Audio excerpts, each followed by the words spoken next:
Muito bom dia para você. Hoje é dia 4 de abril de 2025 e a palavra do Senhor na liturgia de hoje, na primeira leitura, nos diz lá no livro da sabedoria: dizem com efeito nos seus falsos raciocínios: curta é nossa vida e cheia de tristeza, para a morte não há remédio algum.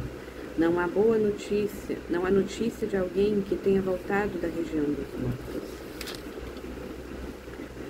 Cerquemos o justo, porque ele nos incomoda. É contrário às nossas ações. Ele nos censura por violar a lei e nos acusa de contrariar a nossa educação. Ele se gaba de conhecer a Deus e se chama a si mesmo Filho do Senhor. Sua existência é uma censura a nossas ideias. Basta sua vista para nos importunar. Sua vida, com efeito, não se parece com as outras, e os seus caminhos não são muito diferentes. Ele nos tem por uma moeda de mau quilate e afasta-se de nossos caminhos como de manchas. Julga feliz a morte do justo e gloriar-se de ter Deus por Pai. Vejam, pois, se suas palavras são verdadeiras, e experimentemos o que acontece quando da sua morte, porque se o justo é filho de Deus, Deus o defenderá e o tirará das mãos dos seus adversários. Provemo-lo por ultrajes e torturas, a fim de conhecer a sua doçura e estarmos cientes de sua paciência. Condenemo-lo a uma morte infame, porque, conforme ele, Deus deve intervir. Eis o que pensam, mas enganam-se.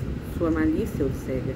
Eles desconhecem os segredos de Deus, não esperam que a santidade seja recompensada e não acreditam na glorificação das almas puras. Meus irmãos, essa leitura, ela traz um alento ao nosso coração. Porque tantas e tantas vezes, e a palavra em outros trechos também diz, que nós não devemos invejar a sorte dos que caminham pelo caminho da perdição. Que muitas vezes o caminho do ímpio parece melhor do que aqueles que colocam a sua esperança, a sua confiança e andam segundo as leis do Senhor. Mas aí nós precisamos compreender, e esse versículo 22, no finalzinho, essa leitura era tirada do livro da sabedoria, no capítulo 2, versículo 1, e depois a gente pula lá para o versículo 12 até o 22. No versículo 22, ele diz exatamente que essas pessoas desconhecem a herança do Senhor, a recompensa do Senhor. Se por um lado, aqueles que a gente muitas vezes acham que está tudo certo na vida deles, mas está tudo certo nessa vida. E é um certo por fora, é um certo de aparência. Às vezes de ter muito dinheiro, de ter fama, de ter isso, de ter aquilo. Mas e depois que esse tempo passar? Esse tempo que passará para todos nós.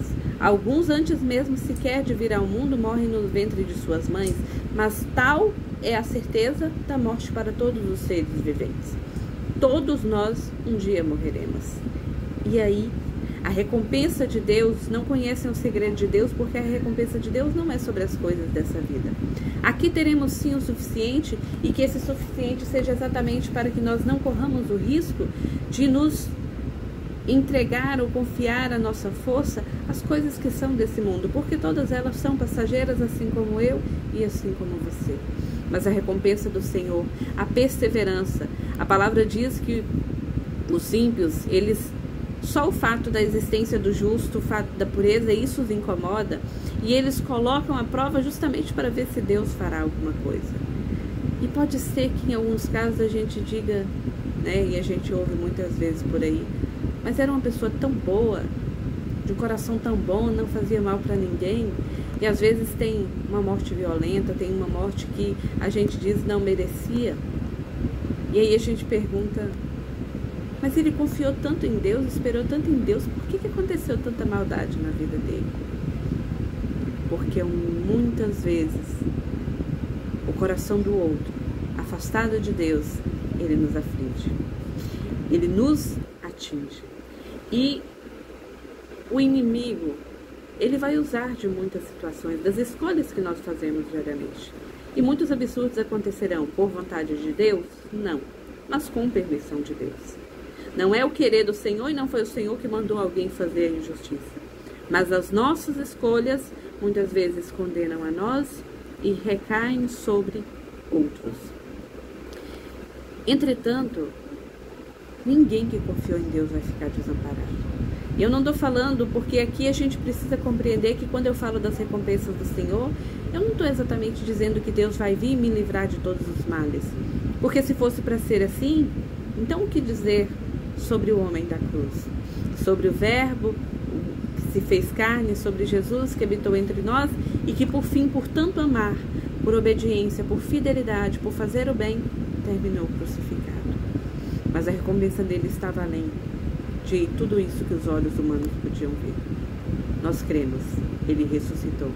E aqueles que nele confiarem, aqueles que nele perseverarem, também ressuscitarão. E essa é a nossa fé. E essa é a nossa esperança. Por isso que nós não podemos seguir como o mundo diz que deve ser. Por isso que a gente não deve devolver o mal com o mal, mas sim como filhos e filhas de Deus, com a bondade, com a misericórdia que nós recebemos do Pai. E que o próprio Pai nos dará a recompensa. Se muitos acham que não existe nada depois disso, e tudo que vale está nessa vida, paciência. Não deixemos de evangelizar, isso nos compete. Entretanto, que nós tenhamos a plena ciência de que a recompensa do Senhor, a maior recompensa, ela não está limitada a essa vida, mas ela é para a eternidade. E é por isso que eu e você devemos viver os nossos dias com os olhos fixos no Senhor, a cada dia diminuindo, desaparecendo o homem velho que se sustenta, se alimenta, que coloca toda a sua esperança nas coisas desse mundo e no pecado, que acha que sabe o melhor para si mesmo, e que todos os dias a gente busque ser mais de Deus, viver a palavra de Deus e anunciar ao mundo o quanto o Senhor é bom. Que Deus abençoe.